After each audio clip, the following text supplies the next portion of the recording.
Good evening, my name is John with the Pine Tree, and I have a great pleasure being here with jesserevm. Hi, John.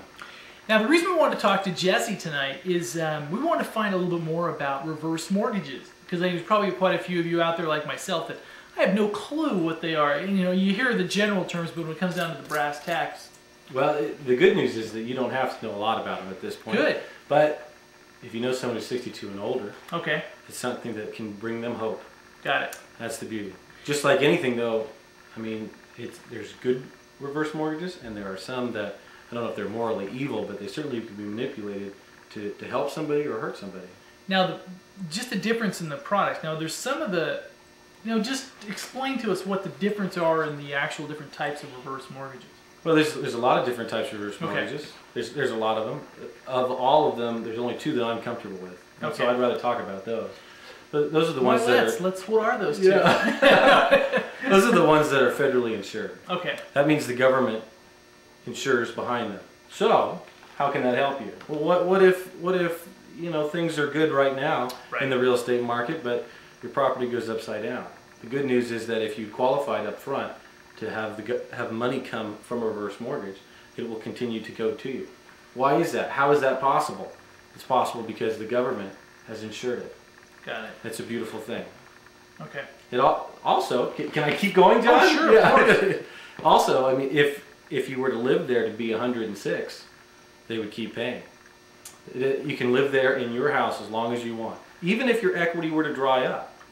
Wow. Yeah.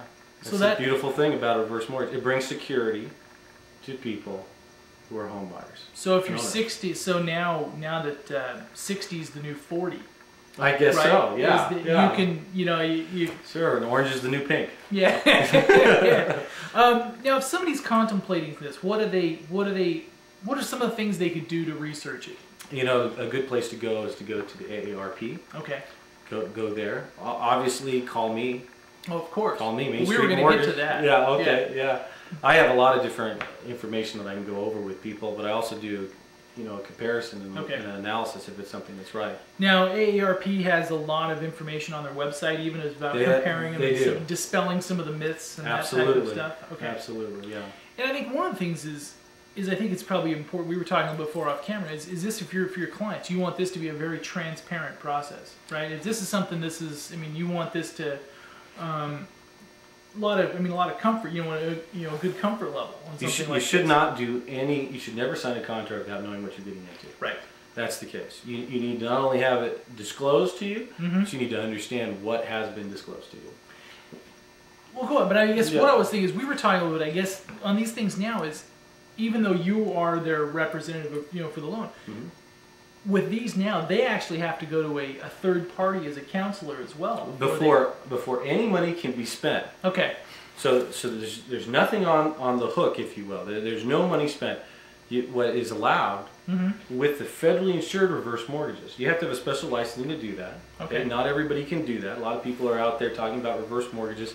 So I couldn't do it with my driver's license? That's not... No, that's not the same. Okay. No, all right. Okay. No. All right. But what is provided is a counselor from the government for you to make sure that you understand what's going on. And that's for you, that's for the advisors, family attorney maybe your family member, heirs to be, whoever it is, to make sure that everybody's comfortable with the process. Right. That doesn't mean that I don't go over it though also. Sure. Yeah. It should be both. And then we get to talk about different payment methods. Okay. How do you want to receive the money? Because within these two kinds of government loans that I'm talking about, and there's more, but within these two that I'm comfortable with, there's different payment methods. So you can take a balloon up front or in increments over the... You can take it over the life. Sure. That means the life that you stay in the house, you can keep receiving payments. You can take it as a kind of like an equity line, but the beauty is there is no repayment necessary this moment. The repayment does happen though. You got to know that. No such thing as a free lunch. Right. The difference is you're just going to have to pay for it when you move out of the house. Got it. Whether that's in body, whether that's in spirit, it has to be paid for then. But the bank is not on title, so it's just treated like a normal lien. Oh, nice. Yeah. So if you were to inherit your parents' house and they had a reverse mortgage, that just means that You can sell the house to pay off the lien. Okay. But you can keep the house if you wanted to. Right. Refinance it out or whatever. Refinance it out, take a loan in its place. You can do any of those things. Now, if they want to talk to you more about it, it's Main Street Mortgage? Main Street Mortgage. And what's the phone number? How should they... That's a good question, John. Yeah. 209-728-9891. So on our site, sometimes we get people from all over the U.S., so they can still 209-728-9891. All right. Thank you, Jesse. We really appreciate it. No, I think that's it was very helpful. I think because there's a lot of people that need the information. All right. Right. Hopefully they'll call me and I'll give them an individual scenario. There you go. Yeah. Thank you very much.